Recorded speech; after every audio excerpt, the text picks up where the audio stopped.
Welcome to the History Unplugged podcast, the unscripted show that celebrates unsung heroes, myth-busts historical lies, and rediscovers the forgotten stories that changed our world.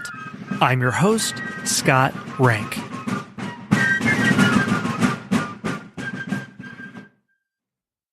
In the year 1374, a very strange event happened in dozens of medieval towns along the Rhine River Valley, and it was described by dozens of physicians, chroniclers, monks, priests, and even municipal orders trying to stop this event that was described by authorities.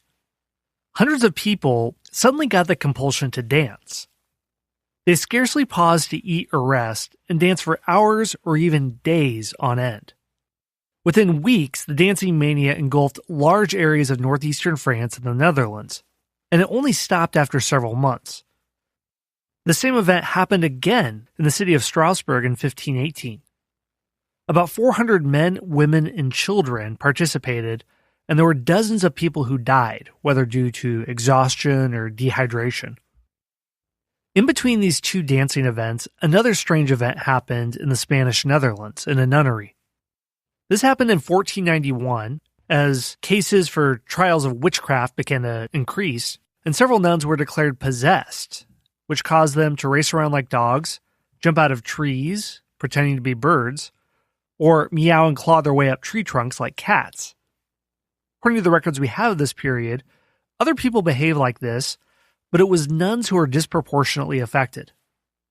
And over the next 200 years, in nunneries all over Western Europe, hundreds were plunged into states of delirium, where they screamed and convulsed and confessed to having carnal relations with devils.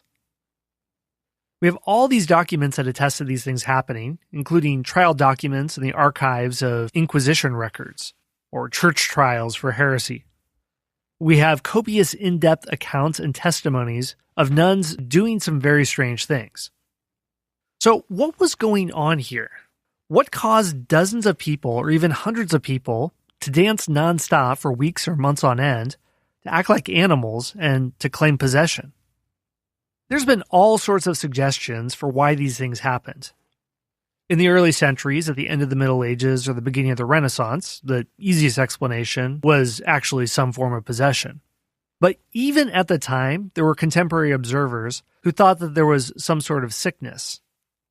They could have been divinely afflicted, but it could have been a natural affliction as well, a sort of garden variety madness. In more recent decades, many have turned to a biological explanation. Maybe they ingested a mold containing psychotropic chemicals that caused them to hallucinate. But more recently, scholars have turned to the field of psychology and anthropology to argue that the dancing plagues and possession epidemics were classic instances of mass psychogenic illness, or crowd psychology. I'm going to be talking about mass delusion in this episode, events where this happened, possible explanations, and how people of the time and historians of today have tried to interpret these events. This has to do with a question that comes from Bill Frezza. Bill is a member of the Knowlton's Rangers, the membership program of History Unplugged, and as such, he can ask me questions about history, and I will do my best to answer them. So what Bill asks me is to talk about the history of moral panics, from the Salem witch hunt to the Fells Acre daycare satanic child abuse inquisition. And I had a question from another listener who asked me about the Puritans as well and the Salem witch trials.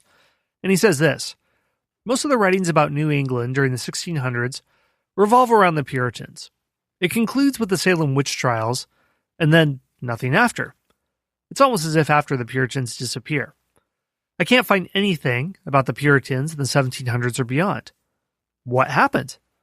My theory is that in the 1700s, with more people, that meant less of them by percentage were Puritans, so less coverage was given to them.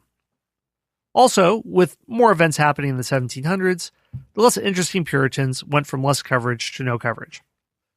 So I'm going to lump that question about the Puritans into the first one about mass delusions and mass psychology, because as a listener hints in his own question, he kind of answers it, where the Puritans in the Massachusetts Bay Colony, once we get into the 18th century, proportionately, they're less and less a percentage of New England, and they don't have as much impact as they did before. even though Puritan religious culture still stays very strong in New England for centuries to come. But let's get back to this question about mass hallucination in history.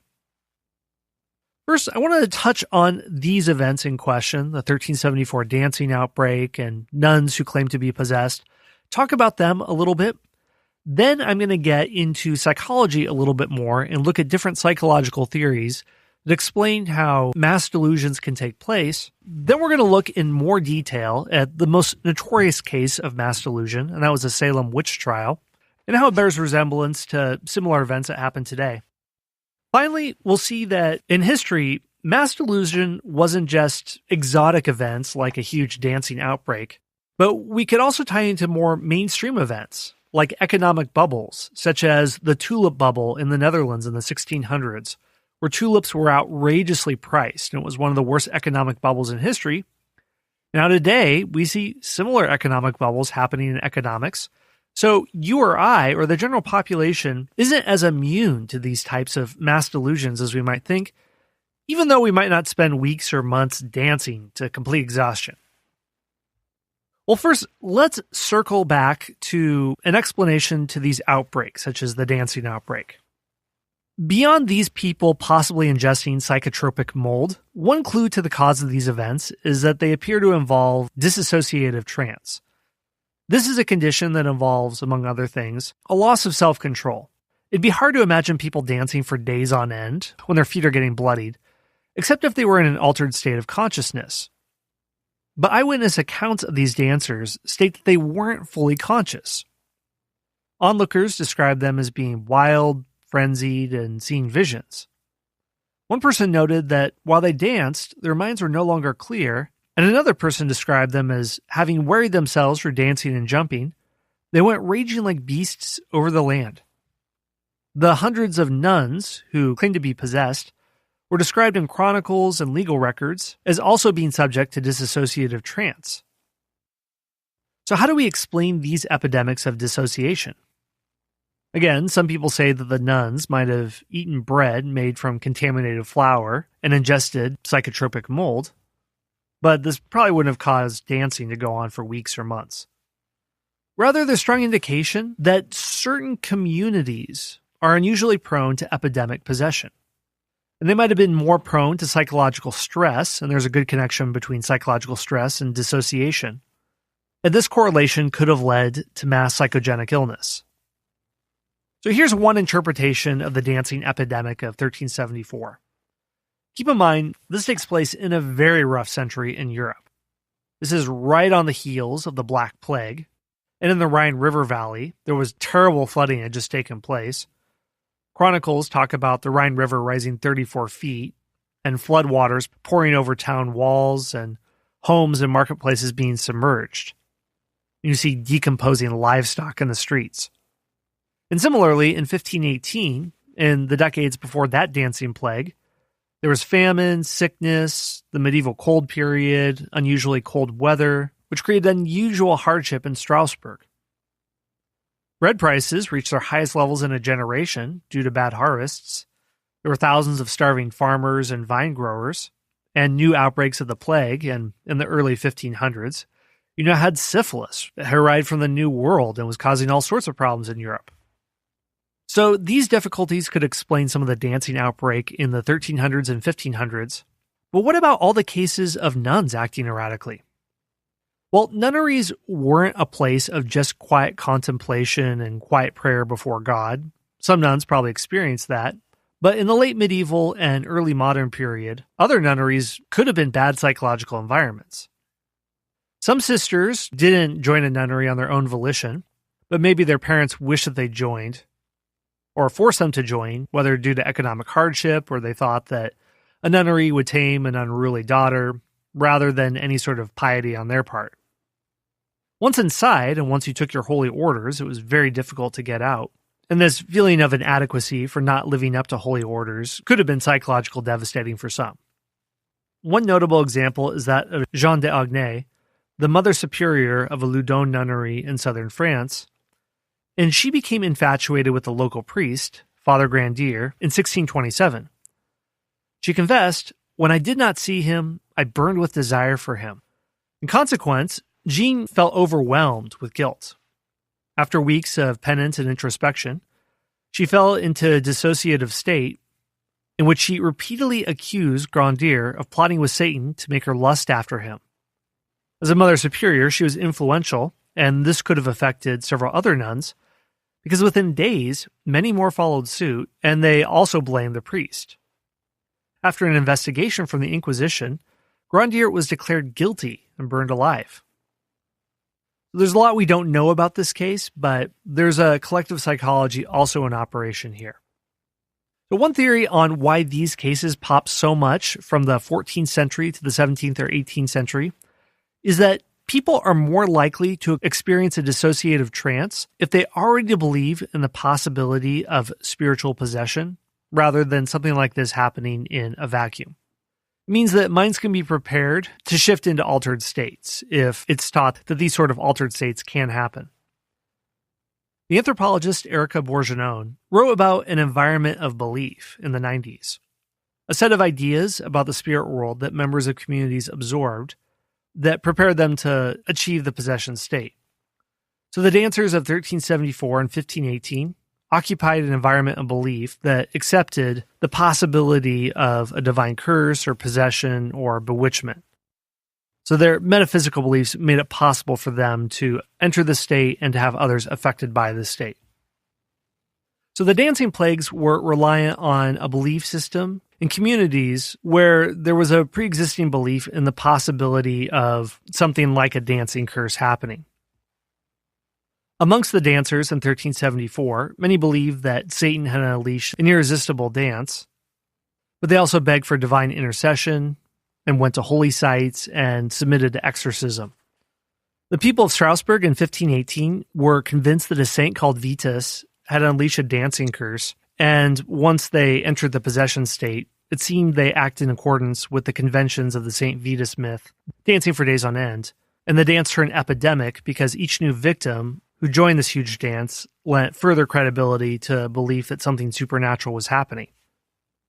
What's interesting is that nearly all possession epidemics occurred within a 300-year period from around 1400 to the 1700s.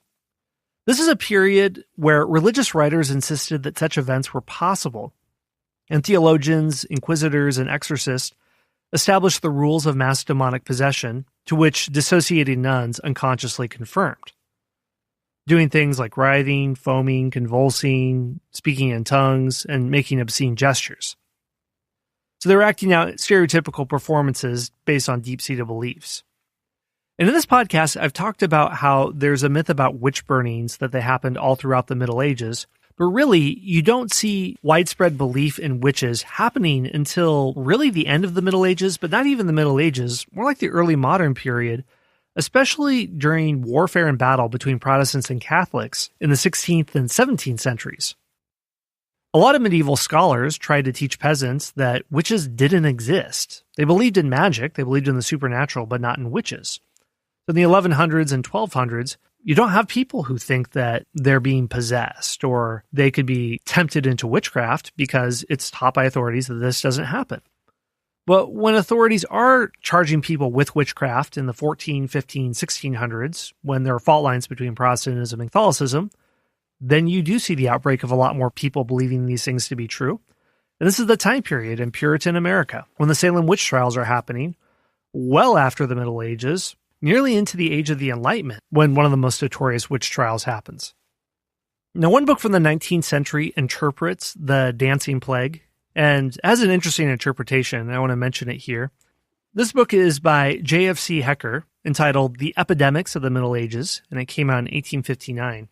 And he thinks that the dancing epidemic is somehow connected to Europe's pre-Christian past, and there's a thread from the pagan era going all the way up into the 1400s that might explain what's happening. Here's what he says. He thinks that the dancing mania has to do with the celebration of St. John's Day, or a feast day for St. John the Baptist. He thinks that this festival has a connection to Europe's pre-Christian past. Here's what he says. The manner in which John the Baptist was worshipped afforded an important and very evident cause for its development, meaning the dancing mania of the 14th century. From the remotest period, perhaps even so far back as the 4th century, St. John's Day was